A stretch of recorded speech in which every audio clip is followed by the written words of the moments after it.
no compromise. உங்க சைடுலயும் எங்க சைடுலயும். GT Holidays, South India's #1 travel brand. தமிழர்களின் நம்பர் 1 சாய்ஸ் தமிழ் மேட்ரிமோனி.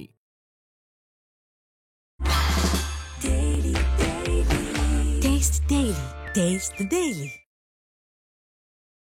ரிஷபத்தினுடைய அதீத பலமே பார்த்தீங்கன்னா வயசு 65 இருந்தாலும் சிரிச்சு பேசிக்கிட்டே இருப்பாங்க. இந்த நீங்கள் சொல்லுவோம் இல்லையா, முதுமையில் இளமை அப்படிங்கிற மாதிரி இவங்களுக்கு வயசாகிறதே பெருசாக தெரியாதுங்க. அதுவும் குறிப்பாக ரிஷப ராசியில் ஒரு பெண் இருக்காங்கன்னு வச்சுங்களேன். ரிஷப லக்னம் அப்படின்னு வரும்போது ஒரு முடிவெடுத்துட்டாங்கன்னா ரொம்ப ஸ்ட்ராங்காக நிற்கக்கூடிய ஒரு திடமான மனோபலமும் சில நிலைகளில் இருக்கும். ஜஸ்ட் அதில் ஆசிலேட் ஆகிட்டாங்கன்னு வச்சுங்களேன். இவங்கள மாதிரி ஒரு குறிப்பா உறவுகளால் நிறைய ஏமாற்றப்படுகிற ராசினா விருச்சகத்துக்கு அடுத்து இந்த லக்னத்துல பிறக்கிறவங்க தான். எக்ஸ்ட்ரா கரிக்குலர் ஆக்டிவிட்டிஸ் நம்ம சிலதை சொல்லுவோம் இல்லையா, அதுல எதை எடுத்தாலும் இவங்க சிறப்பா வந்துடலாம். சரிங்களா, மீடியா துறை, அதனை அடுத்துதான் பெண்களா இருக்காங்க அப்படின்னு சொன்னா தற்பெருமையை பேசாமல் இருக்கிறது ரிஷபத்திற்கு மிக மிக நல்லது. அதை பேசாம இருந்தாலே உறவுகள்கிட்டே இவங்க நல்ல பேர் வாங்கிடலாம். இவங்களுக்கு பெரும்பாலும் இந்த ரிஷப லக்னத்துல பிறந்த பெண்களுக்கு பெண்களோட தான் சண்டை வரும். சரிங்களா, அது காரணம் என்ன அப்படின்னு கேட்டீங்கன்னா, அந்த 20ல இருந்து 60க்குள்ள சனியின் தசையும் புதனின் தசையும் வந்துருச்சுன்னா அவங்கள மாதிரி கொடுத்து வச்சவங்க கிடையாது. அதாவது அந்த சனி தசை புதன் தசை நல்லதை செய்ய முடியாத அமைப்புல இருந்தாலும் கூட ரிஷப லக்னத்தில் பிறந்த ஒருவருக்கு குரு தசை வருதுன்னா ரொம்ப கவனமா இருக்கணுங்க. ஏன்னா அவர் தான் அஷ்டமாதிபத்தியம் பெறுகிற ஒரு அமைப்பு. மிதுன ராசி, அதோடைய திரிகோணமான துலாம் ராசி, அதோடைய திரிகோணமான கும்ப ராசியில ரிஷப லக்னக்காரர்கள் பிறக்கும் போது அவங்களுடைய 40-45 வயதுக்குள்ளவே குருதசையை எதிர்கொண்டுருவாங்க. அப்ப அது கொஞ்சம் அவங்களுக்கு ரொம்ப டஃப் பீரியடா இருக்கும். ஒரே ஒரு டிப்ஸ் தான், இவங்க என்னன்னா இயல்புல எல்லாரு கூடவுமே அட்டாச் ஆயிருவாங்க. ஒரு இடத்துக்குள்ள தூக்கி போட்டோம்னா இயல்பா மிங்கிள் ஆகிற ஒரு பழக்கம். ஐபிசி பக்தி நேயர்கள் அனைவருக்கும் அன்பு வணக்கம். இன்னைக்கு நம்ம கூட ஜோதிடம் சார்ந்த நிறைய விஷயங்களை பகிர்ந்து கொள்வதற்காக ஜோதிடர் யோகி ஜெயபிரகாஷ் சார் நம்ம கூட இணைந்திருக்கிறார்கள். சார் வணக்கம். வணக்கம் சார். மேஷம் முதல் மீனம் வரை 12 லக்னக்காரங்களுக்கும் அவங்களுடைய வாழ்நாள் பலன் எப்படி இருக்கும் அப்படிங்கிற விஷயத்த பார்த்துட்டு இருக்கோம். அந்த வகையில இன்னைக்கு நம்ம ரிஷப லக்னக்காரங்களுடைய வாழ்நாள் பலன் பார்க்க போறோம்.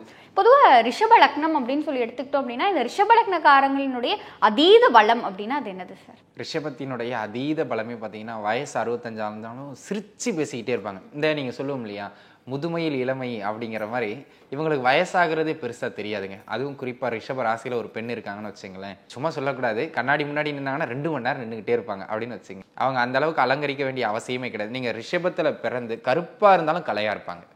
ஏன்னா ரிஷபம் வந்து பார்த்தீங்கன்னா ஒரு கலை நயம், சுக்கரனுடைய ராசி, சந்திரன் உச்சம் பெறுகிற இன்னொரு ராசி, 2 பெண் கிரகங்கள், 2 அழகை குறிக்கக்கூடிய கிரகங்கள், 2மே பலமடைகிற ஒரே ராசி ரிஷபம் தான்.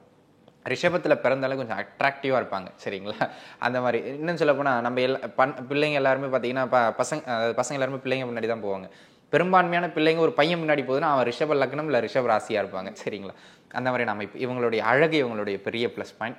இவங்களுடைய சிரிப்பு எப்போவுமே இவங்க ஸ்மைலிங்காக இருப்பாங்க. அது இவங்களுடைய ஒரு மிகப்பெரிய வரம்னு கூட நீங்கள் எடுத்துக்கிடலாம். சரிங்களா, மிகப்பெரிய ஒரு கஷ்டமான சுச்சுவேஷன் இவங்க சிரிச்சுக்கிட்டே பேசுவாங்க. சரிங்களா, ஒரு டெத் வீட்டுக்கு போயிட்டு ஆமாம் நேற்று தான் கூப்பிட்டு வந்தோம் இறந்து போயிட்டா அப்படின்னு சொன்னால் எப்படி மற்றவங்க காண்டாவாங்க. ஆனால் இவங்களுடைய பெரிய ப்ளஸ்ஸே மிகப்பெரிய கஷ்டங்களை கூட கொஞ்சம் இயல்பாக கடந்து வந்துடுவாங்க அந்த புன்னகையில். அது இவங்களுடைய மிகப்பெரிய ஒரு பலமாக நம்ம எடுத்துக்கிடலாம். சரிங்களா, அது இவங்களுடைய இயல்பும் கூட.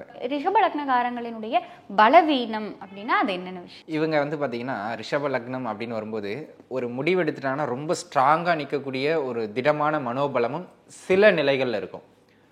ஜஸ்ட் அதில் ஆசிலேட் ஆகிட்டாங்கன்னு வச்சுங்களேன். இவங்கள மாதிரி ஒரு குழப்பவாதியே கிடையாது. விருச்சக லக்னத்துக்கு அடுத்ததாக ரொம்ப குழப்பமடைகிற ஒரு லக்னம்னா அது இவங்க தான். சரிங்களா, ஆனால் போல்டாக சில இடங்களில் நின்றுவாங்க. நீங்கள் பாருங்கள், நிர்வாகம் வேலைன்னு வரும்போது போல்டாக முடிவு எடுக்கிற இவங்க குடும்பம்னு வரும்போது ரொம்ப தடுமாறுவாங்க. சரிங்களா, அந்த முடிவு எடுக்கிறதுல ரொம்ப தடுமாற்றங்கள் இருக்கும். 2வது வந்து பார்த்தீங்கன்னா எந்த ஒரு விஷயத்தையும் சீரியஸ்னஸாக அணுகிறது சமயத்தில் இவங்ககிட்ட குறைஞ்சு போயிடும். சரிங்களா, ஒரு ரொம்ப சீரியஸான இடத்துல போயிட்டு சிரித்து பேசுகிறாங்கன்னா அது எல்லாருடைய மனதையும் புண்படுத்தும். சமயத்தில் இவங்க அதை பண்ணிடுவாங்க. சரிங்களா, 2வது இதில் பிறக்கின்ற ஆணானாலும் பெண்ணானாலும் அவங்களுடைய அம்மா அல்லது ஆணானால் அவர்களுடைய மனைவி கொஞ்சம் கஷ்டம். ஏன்னா சாப்பாடில் கூட எனக்கு இப்படி தான் வேணும். கொஞ்சம் ஒன்று உணவு பிரியர்கள் இல்லை அலங்கார பிரியர்கள். பையனாக இருந்தால் அவங்க பொண்டாட்டி கஷ்டம். ஏன்னா விதவிதமாக சமைச்சு கேட்பார். ஆனால் பொண்டாட்டி கரெக்டாக சமைச்சு கொடுத்துட்டாங்கன்னா இவர் வச்சு தாங்குன்னு தாங்கிடுவார். பெண்கள் ரிஷப லக்னத்தில் பிறந்து அந்த பெண்ணை ஒரு பையன் கட்டிக்கிட்டான் அப்படின்னா வெளியிலேருந்து பார்க்கறதுக்கு அழகு வர்ணனை எல்லாம் ஓகே. 8 மணி ஷோக்கு போனோம்னா 8 மணிக்கு தான் வீட்டில இருந்தே கிளம்ப வேண்டியதாக இருக்கும். ஏன்னா மேக்கப்பே அவ்வளோ நேரம் போட்டுக்கிட்டு இருப்பாங்க. அதனாலேயே இவங்களுக்கு பிரச்சனை வந்துடும். சரிங்களா, இவங்க மிகப்பெரிய பலவீனம்னா இதுதான். அந்த மன தடுமாற்றம் ரொம்ப அதிகமாக இருக்கும். ரெண்டாவது ரொம்ப சீரியஸான இடத்துலையும் ரொம்ப கலகலப்பாக கொண்டு போகிறதா சொல்லி பிறர் மனதை புண்படுத்துகிற மாதிரி பண்ணிடுவாங்க. அதில் கொஞ்சம் கவனமாக இருந்துக்கணும். நிறைய ஏமாற்றம் அடைவார்கள். அதில் குறிப்பாக உறவுகளால் நிறைய ஏமாற்றப்படுகிற ராசின்னா விருச்சகத்துக்கு அடுத்து இந்த லக்னத்தில் பிறக்கிறவங்க தான். சரி, இப்போ இந்த ரிஷப லக்னக்காரங்க இந்த தொழிலெலாம் செஞ்சாங்க அப்படின்னா அவங்களோட வாழ்க்கை ஓஹோன்னு இருக்கும் அப்படின்னா அது என்ன விஷயம்? சினிமா துறை சார்ந்து போகலாம், எந்த விதமான கலைத்துறை சார்ந்து இவங்க இருக்கலாம். பாடுறது, ஆடுறது, குதிக்கிறது, ஓடுறது, என்ன வேணாலும் பண்ணிக்கிடுங்க. எக்ஸ்ட்ரா கரிக்குலர் ஆக்டிவிட்டிஸ் நம்ம சிலதை சொல்லுவோம் இல்லையா, அதில் எதை எடுத்தாலும் இவங்க சிறப்பாக வந்துடலாம். சரிங்களா? மீடியா துறை, அதனை அடுத்ததாக பெண்களாக இருக்காங்க அப்படின்னு சொன்னால் இந்த ஜவுளித்துறை, இவங்களுக்கு எந்த ஒரு அமைப்பில் இருந்தாலும் இந்த ஜவுளித்துறை, பெண்கள் மேக்கப் ஐட்டம்ஸ், இது சம்பந்தமான ஒரு அமைப்புகள், இது எல்லாமே இவங்களுக்கு இயல்பில் சூப்பராக வரும். உணவுப் பொருட்கள், ஹோட்டல் இண்டஸ்ட்ரி, அரிசி வியாபாரம், மளிகை பொருள் வியாபாரம், இதெல்லாம் எடுத்து பண்ணுறாங்கன்னா உண்மையிலேயே நல்ல ஒரு ஏற்றம் கிடைக்கும். இந்த உணவுப் பொருட்களை எக்ஸ்போர்ட் இம்போர்ட் பண்ணுற துறைகளுக்குள்ளே இவங்க போகிறாங்கன்னா இன்னுமே சிறப்பு. சரிங்களா? பெரும்பான்மையாக இவங்க பெரும்பான்மையான ரிஷப லக்னக்காரர்கள் அதிகமாக வேலை செய்கிறத காட்டிலும் குறைவாக வேலை செஞ்சு அதிகமாக சம்பாதிக்கிறதுல ரொம்ப நாட்டம் உடையவங்க. அதனால தான் ரிஷப லக்னத்தில் பிறந்த பெரும்பான்மையான ஆட்கள் ஷேர் மார்க்கெட்டு, லாட்ரி சீட்டு அப்படின்னு இந்த அதிர்ஷ்டத்தின் மீது எப்போவுமே இவங்களுக்கு கொஞ்சம் நாட்டம் அதிகம். சரிங்களா? அதனால் அதன் மீது கொஞ்சம் இன்வெஸ்ட் பண்ணுறது, அதில் கொஞ்சம் டெக்னிக்கலாக இருந்தாங்கன்னா அந்த துறைகளும் ஓகே தான். சரிங்களா? இப்போ ஒரு ரிஷப லக்னத்தில் ஒருத்தவங்க பிறக்கிறாங்க அப்படின்னா அவங்க அவங்களை சார்ந்திருக்கின்ற உறவுக்காரர்கள், உடன் பிறந்தவர்கள், அவங்க கூட வேலை செய்கிறவங்க, அவங்க கூட ட்ராவல் பண்ணுறவங்க, இவங்க எல்லாருனாலையும் இந்த ரிஷப லக்னக்காரங்களுக்கு ஒரு நன்மை நடக்கணும் அப்படின்னா அவங்கள இவங்க எப்படி ஹேண்டில் பண்ணணும், எப்படி நடக்கும் அந்த நன்மை? ரெண்டு விஷயம் தான். இதை நம்ம ஒரு மாமியார் மருமகள்னு எடுத்துக்கிடுவோம். இப்போ மருமகள் என்னதான் திறமையாக இருந்தாலும் மாமியாருக்கு முன்னாடி அதை வெளிக்காட்டக்கூடாது. உங்களுக்கு புரியுதுன்னு நினைக்கிறேன். அந்த மாதிரி இவங்களுக்கு பெரும்பாலும் இந்த ரிஷப லக்னத்தில் பிறந்த பெண்களுக்கு பெண்களோட தான் சண்டை வரும். சரிங்களா? அதுக்கு காரணம் என்ன அப்படின்னு கேட்டிங்கன்னா, தன்னுடைய அழகு, தன்னுடைய திறமையை எப்போவுமே இவங்க அடுத்தவங்க பாராட்டிக்கிட்டே இருக்கணும்னு நினைப்பாங்க. இப்போ உதாரணத்துக்கு அது கூட இருக்கிற, இப்போ உங்ககிட்ட இருக்கிற ஒரு திறனை அடுத்தவங்க பாராட்டும் போது என்கிட்டயும் அது இருக்கான என்னை யாரும் பாராட்ட மாட்டேன் அப்படின்னு சக கூட இருக்கிற நண்பர்களுக்கோ அல்லது உறவினர்களுக்கோ அது கொஞ்சம் தொந்தரவை தரும். அப்போ நம்ம என்ன பண்ணுவோம், அவங்களுடைய மனசில் கொஞ்சம் நெகட்டிவாக விழுந்துடும். அவள் எப்போவுமே தற்பெருமையை தானே பேசிக்கிட்டே இருப்பா அப்படிங்கிற மாதிரி. அப்போது ரிஷப லக்னத்தில் பிறக்கின்ற குறிப்பாக பெண்கள் தன்னுடைய அழகை பற்றியோ தன்னுடைய திறனை பற்றியோ நல்லா சமைக்கிறதையே 10 முறை சொல்லிட்டு இருப்பாங்க. அப்போ அங்கே சமைக்க தெரியாத ஒருத்தங்க இருந்தாங்கன்னா அது அவங்களுடைய மனசை காயப்படுத்தும். அப்போ அவங்ககிட்ட இவங்க நல்ல பேர் வாங்க முடியாது. அது ஒருவேளை மாமியாரோ நாத்தனாரோ இருந்துட்டா ரொம்ப மோசமாக போயிடும். சரிங்களா? அந்த மாதிரி தற்பெருமையை பேசாமல் இருக்கிறது ரிஷபத்திற்கு மிக மிக நல்லது. அதை பேசாமல் இருந்தாலே உறவுகள்கிட்டே இவங்க நல்ல பேர் வாங்கிடலாம். இதே சேம் கேட்டகரி தொழில் பண்ணுற இடங்கள்ல ஆண்களுக்கு அவங்களுடைய தொழில் திறத்தை பற்றி பேசிக்கிட்டே இருப்பாங்க. சரிங்களா? அது அடுத்தவங்களுக்கு கொஞ்சம் எரிச்சல் ஊற்றுற மாதிரி இருக்கும். அதை தவிர்த்துக்கிட்டாங்கன்னா ஆண்களுக்கு ரொம்ப சிறப்பு. சார், இப்போ இந்த ரிஷப லக்னக்காரங்க யார்கிட்டயாவது கவனமாக இருக்கணும் அப்படின்னு சொல்லி ஏதாவது இருக்கா? அப்படி இருக்கணும் அப்படின்னா அது யார்கிட்ட அவங்க கவனமாக இருக்கணும்? முதல் அமைப்பாக அவங்ககிட்டயே ரொம்ப கவனமாக இருக்கணும். ஏன்னா இவங்க தான் ஒரு டிசிஷனை ஏற்கனவே சொன்ன மாதிரி ஸ்ட்ராங்காக எடுத்துருவாங்க. அதில் சின்ன ஆசிலேஷன் வந்துருச்சுன்னா அந்த டிசிஷன் இன்னைக்கு செஞ்சு முடிக்கணும், ஆனால் நாளைக்கு வரைக்கும் அதை யோசிச்சுட்டே இருப்பாங்க. ஆரம்பிக்கிறதுக்கு அந்த காரியமே முடிச்சு போயிருக்கும். உதாரணத்துக்கு 8 மணிக்கு ஒரு பஸ் பிடிக்கணும், 7 மணிக்கு யோசிக்க ஆரம்பிப்பாங்க, 8:30 மணி வரைக்கும் யோசிச்சுட்டு இருப்பாங்க. பஸ் எங்கே போய் நிற்கணுமோ அங்கேயே போய் நின்று இருக்கும் இவங்க ஸ்டாப்பை தாண்டி. சரிங்களா? அந்த மாதிரி ஒரு குழப்பம் ரொம்ப அதிகமாக இருக்கிற நபர்கள். அதனால் இவங்க முதல்ல இவங்ககிட்டயே இவங்க சிந்தனைகளில் ரொம்ப கவனமாக இருக்கணும். ஒரு டிசிஷன் எடுத்துட்டிங்களா, நல்லதோ கெட்டதோ அதில் பயணிச்சிருங்க. சும்மா யோசிச்சுக்கிட்டு பண்ண வேண்டிய காரியத்தையும் பண்ண மாட்டாங்க, நேரத்தையும் விரயம் பண்ணிக்கிட்டு இருப்பாங்க. ரெண்டாவது, இவங்களுக்கு உறவுகள் கிட்ட பார்த்தீங்கன்னா குறிப்பாக மூத்த சகோதர சகோதரிகள் அல்லது சித்தப்பா, இந்த 2 உறவுகளோட தான் எப்போ பாரு ஏதாவது ஒரு உரசல் இருந்துகிட்டே இருக்கும். அப்போ அந்த 2 உறவுகள் கிட்ட மட்டும் கொஞ்சம் கவனமாக இருந்துக்கிறது நல்லது. சார், இப்போ பொதுவாக இந்த ரிஷப லக்னக்காரங்களுக்கு இந்தந்த தசா புத்தி வரும் பொழுது அவங்களோட வாழ்க்கை டாப்ல இருக்கும் அப்படின்னு சொல்லி சொன்னால் அது என்னென்ன தசா புத்தி? 2 தசையை நம்ம முதன்மையாக எடுத்துக்கலாம். இந்த லக்னத்தில் பிறந்த ஒருவருக்கு அந்த பருவத்தில் அந்த 20ல் இருந்து 60க்குள்ள சனியின் தசையும் புதனின் தசையும் வந்துருச்சுன்னா அவங்கள மாதிரி கொடுத்து வச்சவங்க கிடையாது. சரிங்களா?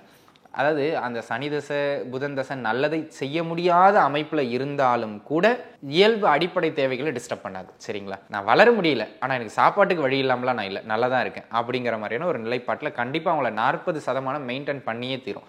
இந்த 2 தசை இப்போது அவங்க எங்கே இருக்கிறாங்க, யாரோட சேர்ந்துருக்காங்க, என்ன நட்சத்திரம் வாங்கியிருக்காங்க, என்ன ஸ்தான பலத்தில் இருக்காங்க, அதை நம்ம எதுவுமே ஆராயல. அது உங்கள் சுய ஜாதகத்தை தான் நீங்கள் ஜோதிடர்கிட்ட பார்க்கணும்.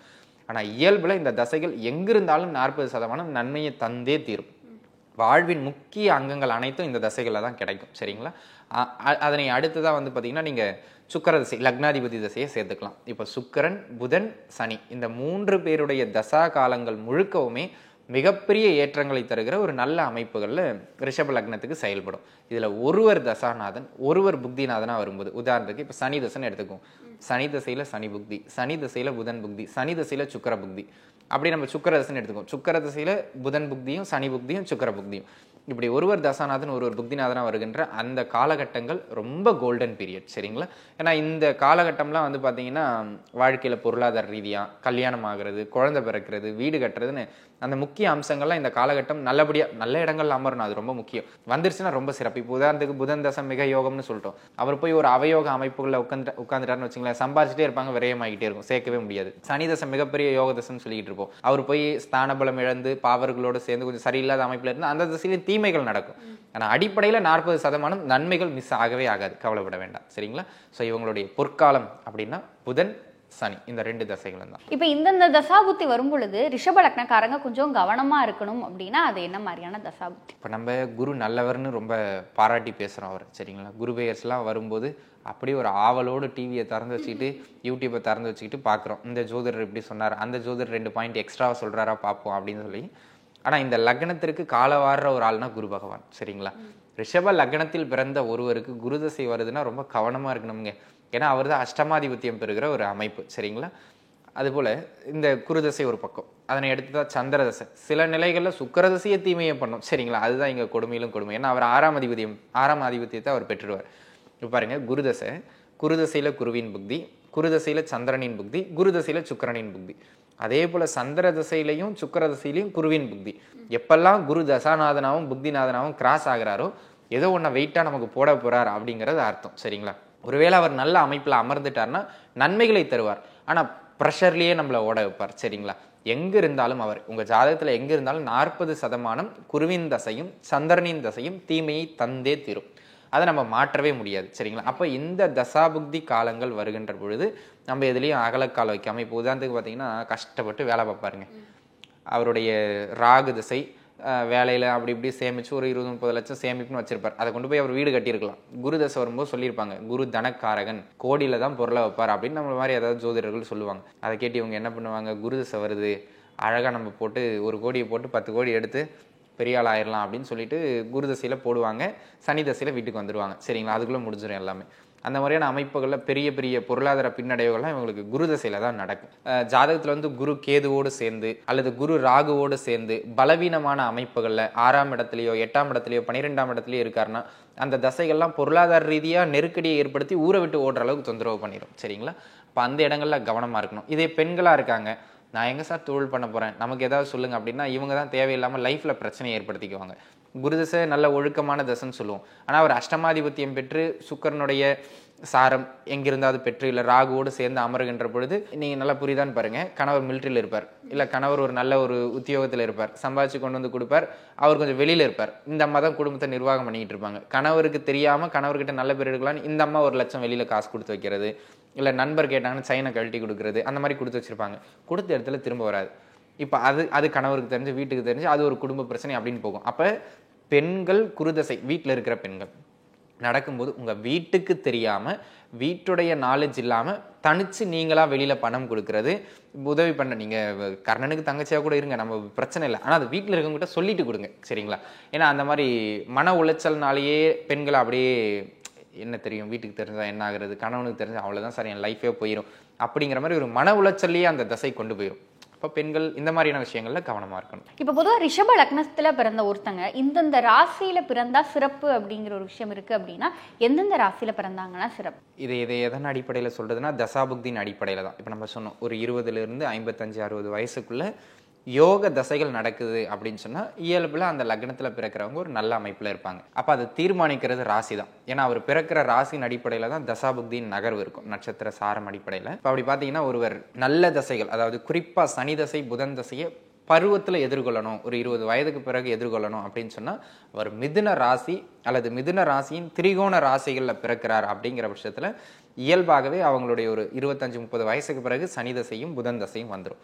அப்போ ரிஷபம், அதோடைய இன்னொரு திரிகோணமான கன்னி, அதோடைய இன்னொரு திரிகோணமான மகரம், அதாவது மற்ற ராசிகளில் பிறந்தாலும் வரும், கொஞ்சம் முன்ன பின்ன தாமதமாக வரும். இந்த ராசிகளில் பிறக்கிறாங்கன்னா கண்டிப்பாக 25 வயதுக்கு பிறகு வந்தே தீரும், அதில் மாற்று கருத்தே கிடையாது. சரிங்களா? அந்த விதத்தில் இந்த 3 ராசிகளிலும் ரிஷப லக்னக்காரர்கள் பிறப்பது மிக மிக சிறப்பு. ஏன்னா பருவத்தில் சனி தசையையும் புதன் தசையும் அந்த 55-60 வயசுக்குள்ளே நீங்கள் ஹேண்டில் பண்ணிடுவீங்க. ஓரளவுக்கு நீங்கள் சேஃப் ஜோனில் இருந்துடலாம். அடிப்படையில் பாதுகாப்பாக இருப்பீர்கள். சரிங்களா? ரிஷபத்தின் திரிகோண ராசிகளில் பிறக்கிறது மிக சிறப்பு. சரிங்களா? இப்போ இந்த ராசியில் பிறந்தா இவங்க வாழ்க்கை கொஞ்சம் கஷ்டமாக இருக்கும், பார்த்துருக்கணும் அப்படின்னா அது எந்தெந்த ராசி? உதாரணத்திற்கு மிதுன ராசி அல்லது அந்த மிதுன ராசியின் திரிகோணங்களில் பிறக்கும்போது, சரிங்களா, இதை பெரிதாக கஷ்டம்னு சொல்கிறத விட இளமையில் மாட்டிக்கிடுவாங்க. சரிங்களா? உதாரணத்துக்கு இந்த மிதுன ராசியிலேயே அவங்க பிறந்து, உங்களுக்கு புரியுதான்னு பாருங்கள், மிருக சீரிட நட்சத்திரம், இப்போ உதாரணத்துக்கு மிதுனத்தில் பிறக்கிறார், மிருக சீரிட நட்சத்திரத்திலேயோ அல்லது திருவாதிரை நட்சத்திரத்திலேயே பிறக்கிறாருன்னா அவருடைய 20 வயதுகள்லாம் அவங்க குருதசையை எதிர்கொண்டுருவாங்க. சரிங்களா?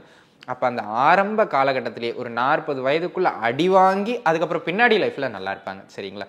அப்போ மிதுன ராசி, அதோடைய திரிகோணமான துலாம் ராசி, அதோடைய திரிகோணமான கும்ப ராசியில் ரிஷப லக்னக்காரர்கள் பிறக்கும்போது அவங்களுடைய 40-45 வயதுக்குள்ளவே குருதசையை எதிர்கொண்டுருவாங்க. அப்போ அது கொஞ்சம் அவங்களுக்கு ரொம்ப டஃப் பீரியடாக இருக்கும். சரிங்களா? ரொம்ப எல்லாத்துக்கும் எதிர்நீச்சல் போட்டு ஆரம்பத்தில் அடி வாங்கி, அப்போ இவங்கெல்லாம் வந்து பார்த்தீங்கன்னா 45 வயதுக்கு பிறகு இவங்க ஜாதகம் பின்யோக ஜாதகமாக போயிடும். சரிங்களா? முன் வாழ்க்கையில் அடி வாங்கி கொஞ்சம் சிரமப்பட்டு வேற என்னெல்லாம் படணுமோ அதெல்லாம் பட்டு பின் வாழ்க்கையில் நல்லா வரக்கூடிய ஒரு அமைப்பு. ஸோ இந்த ராசிகளில் பிறந்திருக்கீங்கன்னா கொஞ்சம் கவனமாக இருக்கணும். ஒருவேளை குரு நல்லதை செய்கிற அமைப்பில் இருக்காருன்னா இந்த பாயிண்ட்டை நீங்கள் மறந்துடுங்க. இப்போ ரிஷபலக்னக்காரங்களுக்கான நிறைய விஷயங்களை நீங்கள் எங்களோட பகிர்ந்துக்கிட்டீங்க.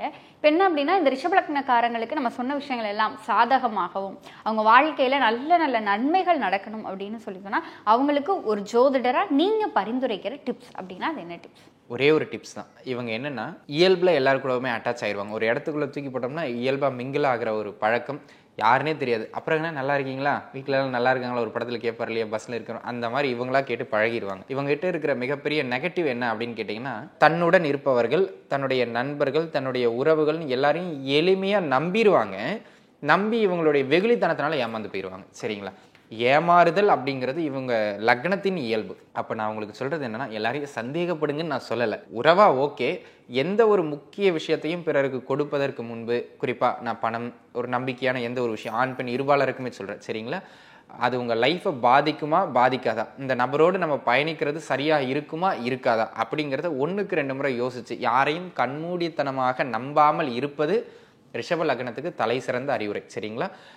1க்கு 2 முறை அந்த உறவு சரியானதான்னு யோசிச்சு அந்த உறவோடு பொருளாதார பகிர்வு, அவங்களோட நட்பு பகிர்வு, அவங்களுடைய உறவு பகிர்வு நம்ம வச்சுக்கிறது மிக சிறப்பு. நம்பிக்கை இல்லாத எவரோடையும் முடிச்சுக்கிறது மிக நல்லது. நிச்சயமா நிறைய விஷயங்கள் பகிர்ந்துக்கிட்டீங்க. ரிஷபலக்னக்காரங்களுடைய வாழ்க்கையில் அவங்களுடைய பலம் என்ன, பலவீனம் என்ன அப்படிங்கிறத துவங்கி யார் யார்கிட்ட அவங்க கவனமாக இருக்கணும், அவங்களுடைய வாழ்க்கையில் யோகத்தையும் அவயோகத்தையும் தருகின்ற தசாபுத்திகள் என்ன, அவங்க வாழ்க்கை வளமான ஒரு வாழ்க்கையாக இருக்கணும் அப்படின்னா அதுக்கு ஒரு ஜோதிடராக நீங்கள் பரிந்துரைக்கிற டிப்ஸ் அப்படின்னு சொல்லி பல விஷயங்கள் பகிர்ந்துக்கிட்டீங்க. நிச்சயம் இது பார்க்கிற நேயர்களுக்கு நிறைய பயனுள்ள தகவல்களை கொண்டு போய் சேர்க்கும். ரிஷபலக்னக்காரங்க அவங்களுடைய வாழ்க்கையை நடத்துவதற்கான, இன்னொன்னும் வாழ்க்கையை வளமான முறையில் நடத்துறதுக்கான ஒரு சிறப்பு பதிவாக இந்த பதிவு இருக்கும் நம்பிக்கை எங்களுக்கு இருக்கு. உங்களுடைய இந்த நேர்காணலுக்கும் நீங்கள் எங்களோடு பகிர்ந்து கொண்ட இந்த தகவல்களுக்கும் நன்றி சார். நன்றி. என்னப்ப நல்லவா என் தாயும் அல்லவா, என்னப்ப நல்லவா என் தாயும் அல்லவா, பொன்னப்ப நல்லவா பொண்ணு பலத்தவா, பொன்னப்ப நல்லவா பொண்ணு பலத்தவா,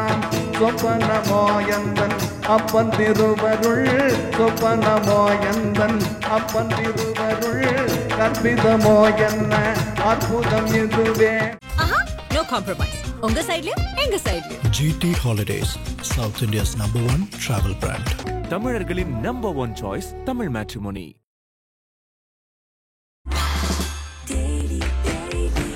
Taste the Daily. Taste the Daily.